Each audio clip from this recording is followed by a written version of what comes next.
welcome to Turn the Page, the official podcast of the Syosset Public Library.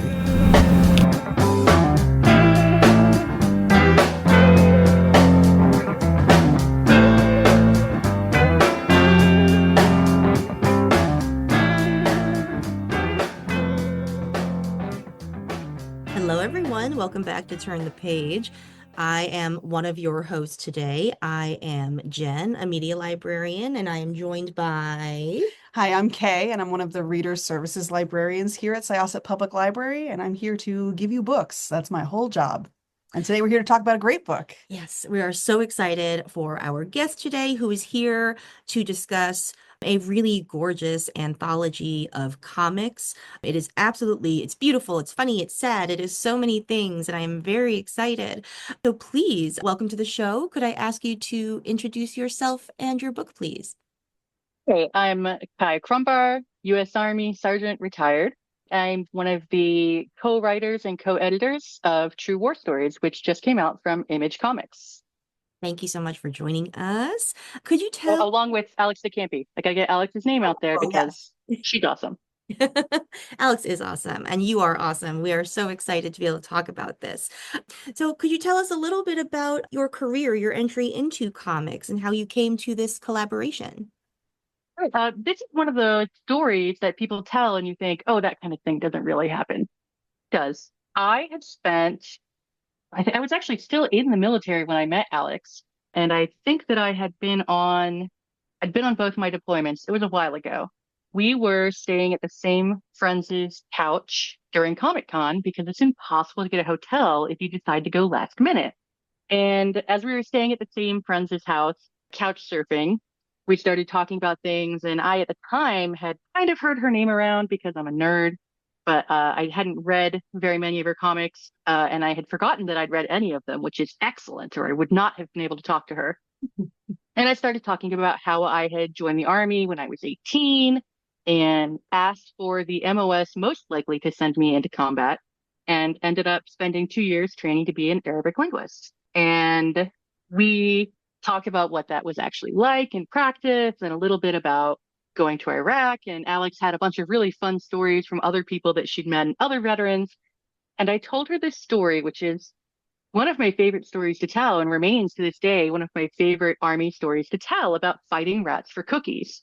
And I never get to tell that story. I never got to tell that story. I tell it all the time now.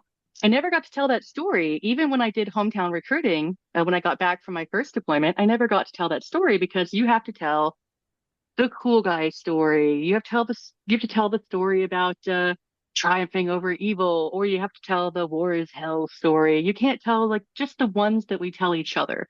And there's a category of stories that veterans only tell each other usually.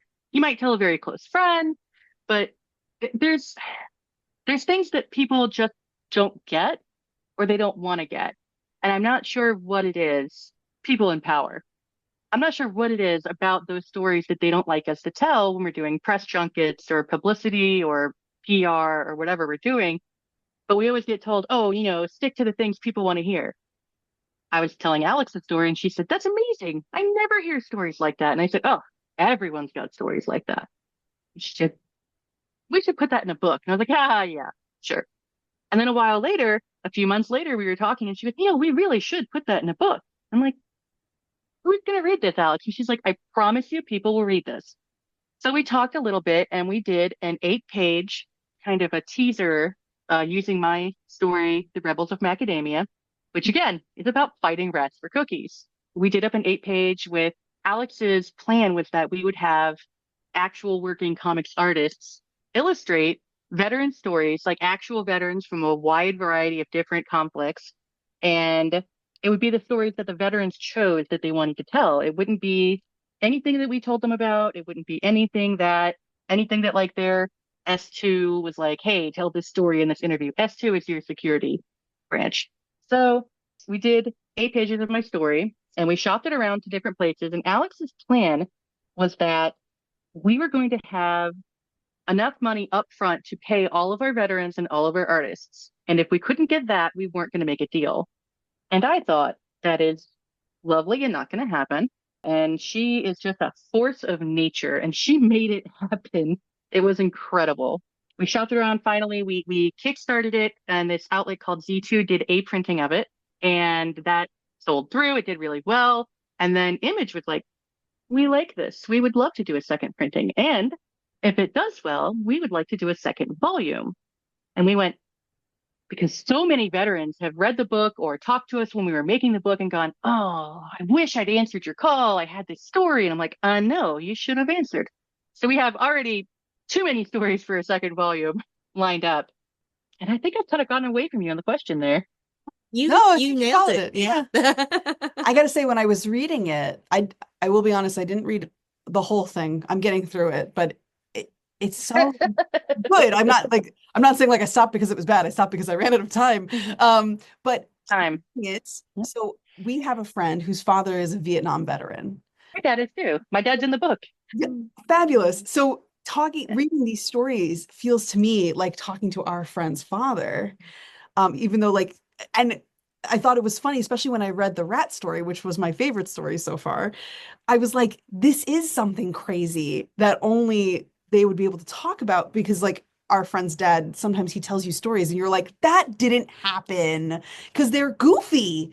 They're goofy stories. So like that kind of opened my eyes reading this anthology to see like some of the more goofier, like to be like, wow, that's funny. Like, that's great that it's funny, you know? Did you find like that you were getting a lot of like wilder stories because you were like opening the floor a little bit more than usual? When we started writing the book, we already knew I wanted a story from my dad. We already had Skylar Patridge wanting to draw a story from her father, who was a veteran. We already knew we wanted rebels in there. I had to narrow stories down for my dad too. That was a whole situation, but we knew a couple people that we wanted to talk to that were veterans in the comic sphere. We didn't get the comic historian. I'd love to get him. Although now that I think about it, is he a veteran? I think he is.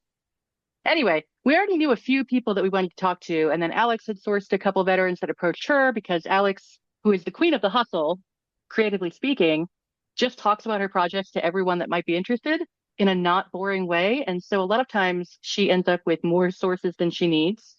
And we kind of narrowed it down between the number of people that the short answer is, yeah, we already knew a lot of stories that we wanted to ask for. I had two that I couldn't get a hold of in time. And unfortunately, there was a story from one of the oldest veterans still living at the time who unfortunately has died since then. So we can't get him in the second book. I was really wanting to interview him just in case, but we never knew if there was going to be a second volume. So no, we had no shortage of content. I could go into any of my old veteran Facebook groups and pull up 12 people right now with absolutely killer stories. And I think that's actually why this book hit so hard with people, is I realized as we were putting out the first book, is that exactly that experience that you had, Kay, that's what people love about it, is you read the books and the stories, and it's exactly like just listening to a veteran tell you a story, because the veterans tell the stories. We did edit into a comic format, but we didn't create any words that they said. We took their story that they told and we just formatted it into a comic format. And our veterans were involved literally every single step of the way, from storyboarding to pencils to inks and colors and Alex's lettering. And every veteran was fully on the chain of creativity for their story. And so every single story comes out with a different voice because it's a different person. And I kind of really like it. It feels friendly. It feels like hanging around the VFW hall, having a beer and talking to veterans. Yeah, it is like it feels conversational and it feels immediate in that way.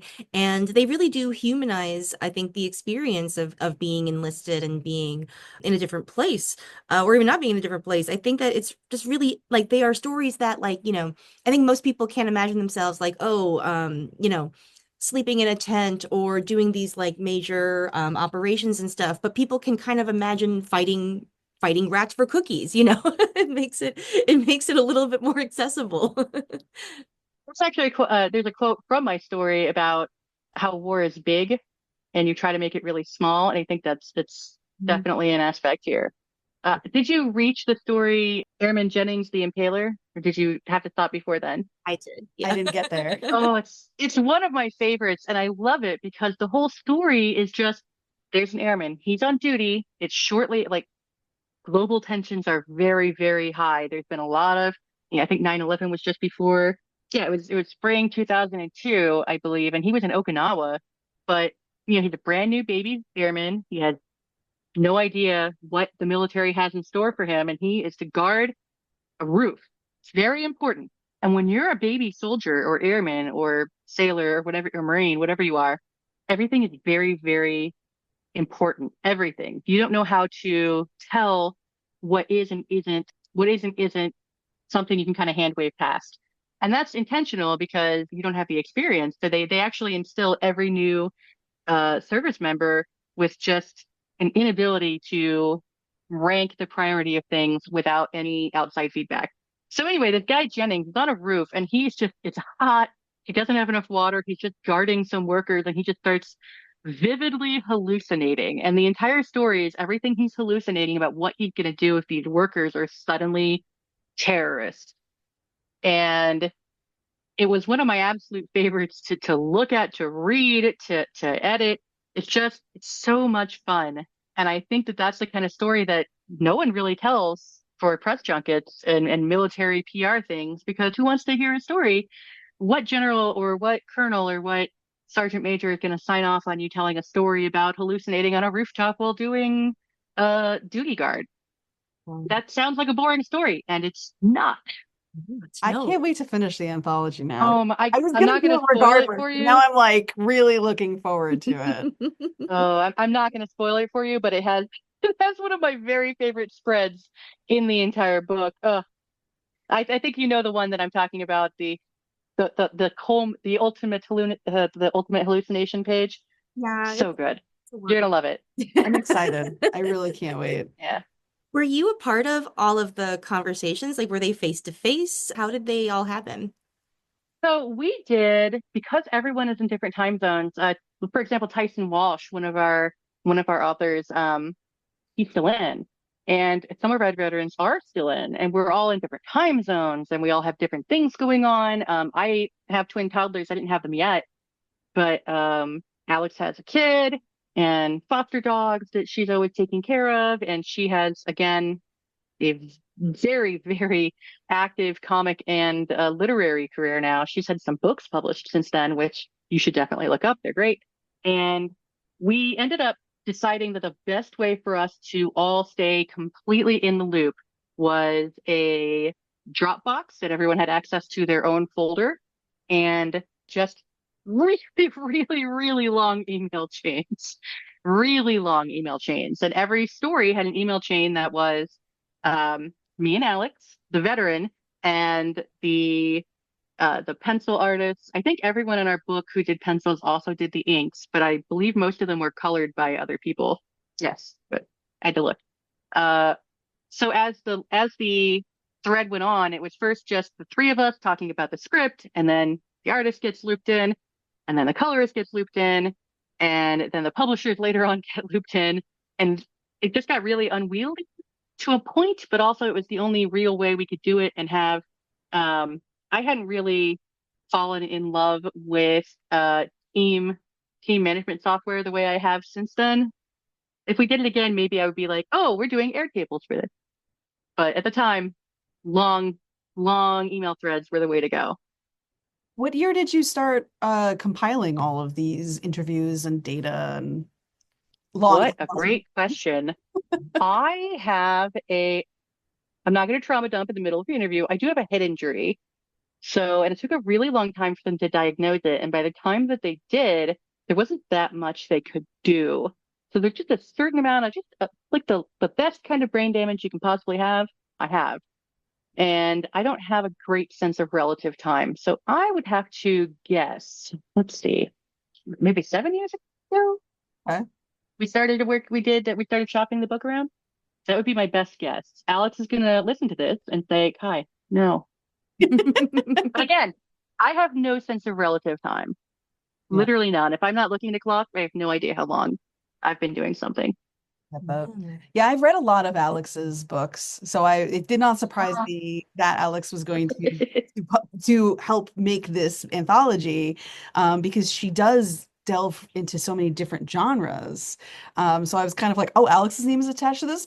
Shocker. It's going to be good. Do you know what I really loved about working with Alex is everyone involved in the publishing and the PR side, they see Alex de Campi, who is she'll say she's probably like she'll joke that she's a C-list creator, and I'm like, okay, well, everyone we've worked with knows your name, Alex. You're solidly B-list. Come on. At the minimum, I would say You're B-list.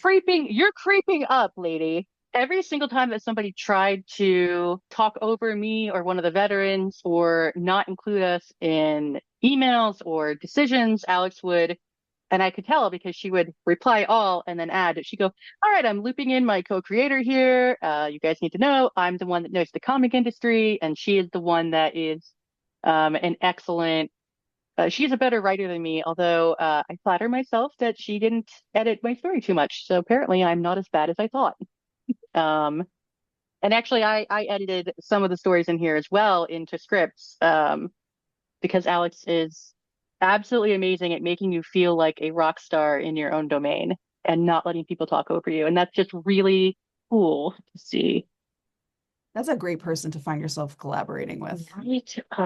Very I cool. just know how casually she assumes that you're good at things, and then you're like, I gotta not suck at this. And then you're like, wait, I'm good at this, and she's just really good at telling who's good at things, and then treating them like they are. Oh, okay, good. Novel concept. Yeah. Yeah. They should have Novel concept. Yeah. That's how all creatives should come to projects. You can do this thing. I know you can. You're great. amazing. Yeah, go for it. I've heard you talk. You're great at telling stories. Just tell the story. Well, thank you so much for joining us. This has been really lovely, and I am so excited to recommend this to our patrons. We really appreciate your time, and yeah, thank you. Oh, excellent. Thanks for having us. Problem. Me? Yeah, you and Alex in in absentia. Yes. But it's and all of the amazing veterans that you spoke to who shared their stories, absolutely worth checking out, patrons. So please check out True War Stories and illustrate. You'll like it. Yeah, you will. Cool. All right. Well, that is all from us. It is time to close this chapter. We will see you next time. It's time to close this chapter of Turn the Page. Join us for the next episode.